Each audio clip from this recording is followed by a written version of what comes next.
বন্ধুরা দেখবে অনেকে আইব্রুতে চুল হচ্ছে না বা আইব্রু পাতলা ঘন কালো আইব্রু হবে বাড়িতে বসে। আর তোমরা এটা 3 থেকে 7 দিন ব্যবহার করলে যেমন আইব্রু ঘন কালো হবে তেমন কিন্তু আইব্রুতে প্রচুর পরিমাণে চুল হবে ও আইব্রু কিন্তু খুব মোটা হবে। আর দেখবে নতুন চুলও কিন্তু গজাবে। নমস্কার বন্ধুরা, মিঠু স্কিন অ্যান্ড হেয়ার বিউটিতে তোমাদের সবাইকে স্বাগত। বাড়িতে বসে পাতলা আইব্রু তোমরা খুব সহজে মোটা করে নাও, তার জন্য এখানে আমি লবঙ্গ নিয়েছি। তোমরা যখনই লবঙ্গ ব্যবহার করবে, যে লবঙ্গতে ফুল আছে তোমরা ফুলওয়ালা লবঙ্গগুলো ব্যবহার করো।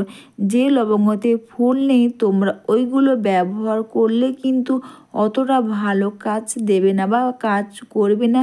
তো তোমরা যখনই লবঙ্গ ব্যবহার করো বন্ধুরা, ফুলওয়ালা লবঙ্গ বা যে লবঙ্গতে ফুল আছে তোমরা ওইগুলো ব্যবহার করো। সবার প্রথমে তোমরা এখানে লবঙ্গটাকে বা লবঙ্গ 3 থেকে 4টে লবঙ্গ তোমরা ফুটিয়ে নাও। 10 মিনিট মতন তোমরা ধরে এটাকে ফুটিয়ে নাও। ফুলওয়ালা লবঙ্গ দেখতেই পাচ্ছ আমি এটাকে ফুটিয়ে নিয়েছি। তোমরা চাইলে বন্ধুরা আগের দিন রাতে একটু লবঙ্গগুলোকে তোমরা ফুটিয়ে নিতে পারবে, খুব ভালো কাজ করবে।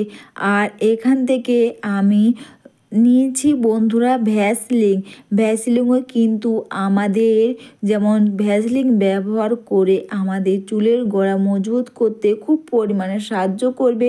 এখান থেকে আমি একটু অল্প করে ভ্যাসলিন দিলাম। আর বন্ধুরা ভ্যাসলিন দিয়ে কিন্তু এখানে ফুটন্ত বা ফুটিয়ে রাখা লবঙ্গ জল এখানে 1 চামচের একটু বেশি আমি দিয়ে দিলাম। তোমরা এই রেমেডি টানা 3 থেকে 4 দিন বা 7 দিন তোমরা ব্যবহার করো, দেখবে খুব ভালো বা দ্রুত পরিমাণে চুল গজাতে সাহায্য করবে আমাদের আইব্রু বা চোখের পাতাতে। আর তোমরা লবঙ্গ জলের মধ্যে এইভাবে করে ভ্যাসলিনটাকে তোমরা খুব সুন্দর করে এইভাবে টেনে বা ভালো করে এটাকে চামচের সাহায্যে দেখবে খুব সুন্দরভাবে এটা মিশে যাবে। তোমরা কিন্তু এটা কোনো কাঁচের কন্টেনারের মধ্যে রেখে কিন্তু তোমরা দিনের পর দিন তোমরা ক্রিমের হিসেবে বা কোনো ভালো হেয়ার প্যাক যেমন আমরা বলি তেমন তোমরা আইব্রুতে এটা ব্যবহার করবে, খুব ভালো কাজ করবে।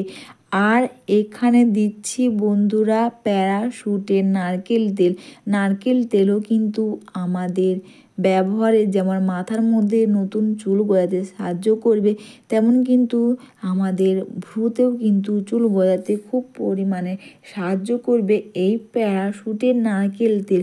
তোমরা যখনই নারকেল তেল দেবে, যদি প্যারাশুটের নারকেল তেল হয় তো বন্ধুরা তাতে কিন্তু খুব ভালো। তা না হলে তোমরা যে নারকেল তেল ব্যবহার করো তোমরা সেটাই দাও। দেখেছো খুব সুন্দরভাবে এটা কিন্তু মিশে গেছে প্যারাশুটের নারকেল তেল, ভ্যাসলিন আর বন্ধুরা লবঙ্গ জল। এখানে দেখো আমি দিয়েছি 3 থেকে 4 ফোঁটা ক্যাস্টর অয়েল। তো বন্ধুরা তোমরা হয়তো ভাবছো তোমাদের কাছে যদি ক্যাস্টর অয়েল না থাকে তোমরা কি দেবে। অবশ্যই বন্ধুরা যদি তোমাদের কাছে ক্যাস্টর অয়েল না থাকে তোমরা চাইলে 3 থেকে 4 ফোঁটা দেখবে আমন্ড অয়েল পাওয়া যায়, আমন্ড অয়েল দিতে পারো।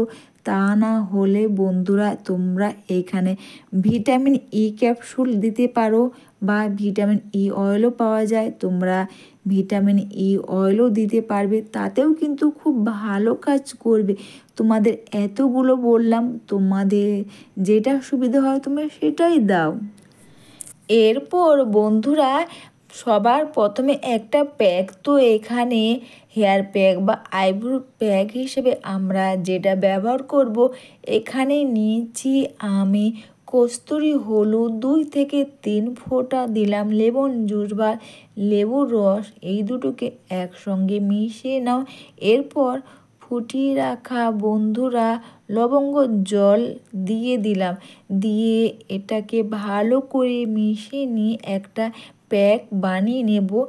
আর এখানে দিচ্ছি বন্ধুরা অল্প করে একটু ডাবর হানি রোজ ওয়াটার এখানে আমি 3 থেকে 4 ফোঁটা দিলাম।